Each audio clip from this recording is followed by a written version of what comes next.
I'm lonely. Do you remember the Brian Regan bit where he's talking about the whales? Like, the whales are talking and the guy's up there, he sounds lonely. He's lonely. And the guy's like, no, you're lonely. Hi, my name is Father Mike Schmitz, and this is Ascension Presents. A number of years ago, my oldest sister was talking with a man who's a good friend of both of ours. And this man really was sharing with my sister that he really desired basically this relationship that would not have been an illicit relationship, wouldn't have been a good relationship. And he said in the midst of this, he told my sister, he said, I'm afraid of being lonely. And my sister is so awesome, and she's just wise, and she's insightful, and she is not afraid to tell people the truth or what she thinks. And she says, listen, unless you become okay with being alone, no number of relationships, no kind of relationship will fill that void. You have to become okay with being alone first before you can really enter into any kind of serious and mature relationship. I thought that was so wise, because a lot of us, again, we experience loneliness, we are alone, but we don't know how to do this well. And one of the reasons why I think a lot of us experience loneliness is, well, two reasons. One is because we're made in God's image and likeness. Obviously, God's image is He's reason, and He's will, and He's creative, and that we share in that likeness with God. We have an intellect, and we can choose, and we can make things, we can create. But Jesus Christ reveals the innermost secret of God, the Catechism says. And it says the innermost secret of God is that He is an eternal exchange of love, that He's a communion of persons, that God is a Trinity, that God is love. That's what Jesus reveals to us, that God is love. And so if you and I are made in the image and likeness of God, that means we're made for others as well. We're made for communion. We're made for relationship. That's the first truth. The second truth is we live in a broken world where we don't know how to give love. We don't know how to receive love. We live in a world surrounded by people who don't know how to offer or aren't even willing to offer love. And so we walk through this world made for relationship, but in a broken world where we're not loved well, we don't know how to love well. And so we experience loneliness. So we all experience loneliness, but what do we do with that? What we do is we fill it with some other things. I experience loneliness, and so I distract myself. I experience this pain, this sharp stab of loneliness, and so rather than enter into it, rather than let it purify me, rather than let it actually move me out of myself to go give love to someone else, what I do is I distract myself.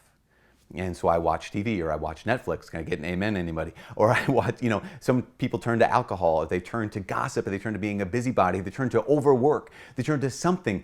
Blaise Pascal once said, all of humanity's problems stem from one source, our inability to sit alone by ourselves for 1 hour.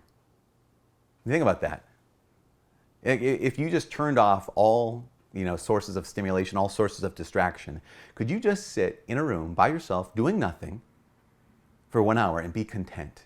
If I can't, then it doesn't mean there's something wrong with you any more than there's something wrong with anyone else. It means that I have got a loneliness problem. Because why? Because I keep trying to find, I'm made for relationship, and I keep trying to find solace in my pain by some kind of distraction. Even Jesus experienced loneliness.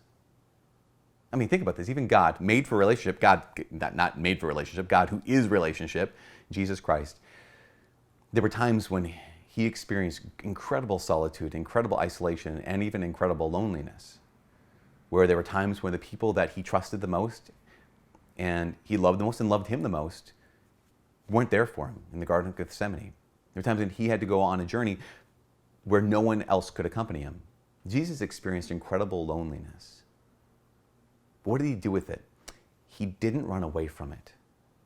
He entered into it. And again, I think one of the biggest temptations all of us are going to experience is when I'm lonely, I try to fill that loneliness with something that shouldn't be there. It doesn't even have to be a bad thing. I'm lonely, so I'm going to fill that loneliness with work. I'm lonely, so I'm going to fill that loneliness with some other kind of diversion or some other kind of distraction. Rather than, I'm lonely. What is this telling me? What is it revealing to me? Where is it moving me to act? Who is it moving me to love? Here's this crazy thing. We live in a world surrounded by other people who are also lonely. But rather than letting that loneliness be the motivation for us to go out of ourselves, to reach out to others, to connect with others, we soothe that loneliness with that diversion or that distraction. Loneliness should be a motivation for us to move out of ourselves. Loneliness should be a motivation for us to say, you know what, I can give of myself rather than I'm looking to receive from someone else. Ultimately, all of us are called to be lonely well. To be lonely is human. To let that loneliness both purify your heart as well as move your heart to love others, that's what it is to be a saint. So today, tonight, this weekend, if you experience loneliness, I invite you, don't run away from it. Allow it to purify you. Allow it to move you. And allow it to make you into a saint. This is one of the biggest tasks of life, to learn how to be lonely well. From all of us here at Ascension Presents, my name is Father Mike. God bless.